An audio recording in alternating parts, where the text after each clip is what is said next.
Sa Giêsu lệ ta đó ya cô ni mê lơ yơ na ô cô lo yơ chi ở sư đu nê sư mu cô ta nê ta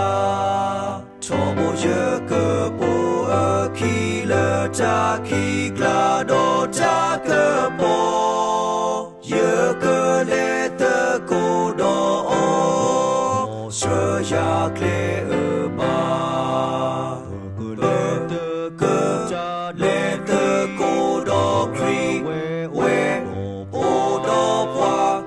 mưu tơ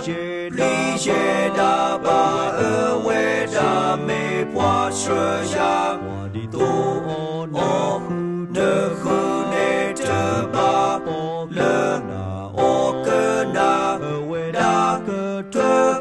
tu ta đô na đô cơ na nê đa tơ kê Sa Giêsu hi yơ sư cô ni tơ ple yơ pli ta ba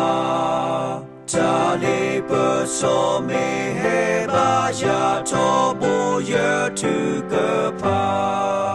to ơ we o bu do ya do ma mu to kê yơ ta yơ cơ lê tơ cô do o sơ ya kle ơ ba lê tơ cô do kri we o do qua mưu tơ lý ye đa ba ơ we đa mê qua sơ ya tô ô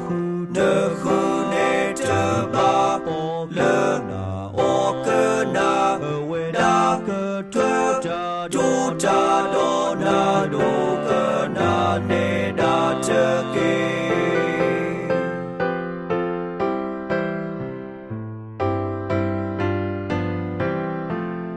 Yơ ba su o na o a cho do e o lơ yơ ta Tho bo yơ mê lê ta do o tơ ha plo no tơ blo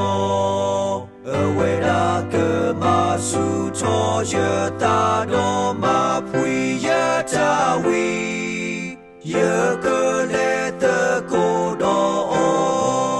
sơ ya kle ơ ba lê tơ cô do kri we o do qua mưu tơ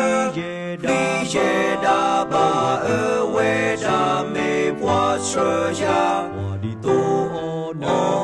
nơ khu nê tơ ba lơ ô cơ na đa tơ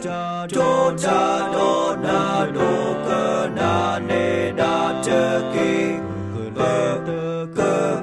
lê tơ cô đô kri we ô đô qua mưu tơ lý ye đa ba ơ we đa mê qua sơ ya tô ô nơ khu nê tơ ba lơ ô cơ na đa tơ tô ta đô na đô cơ na nê đa tơ kê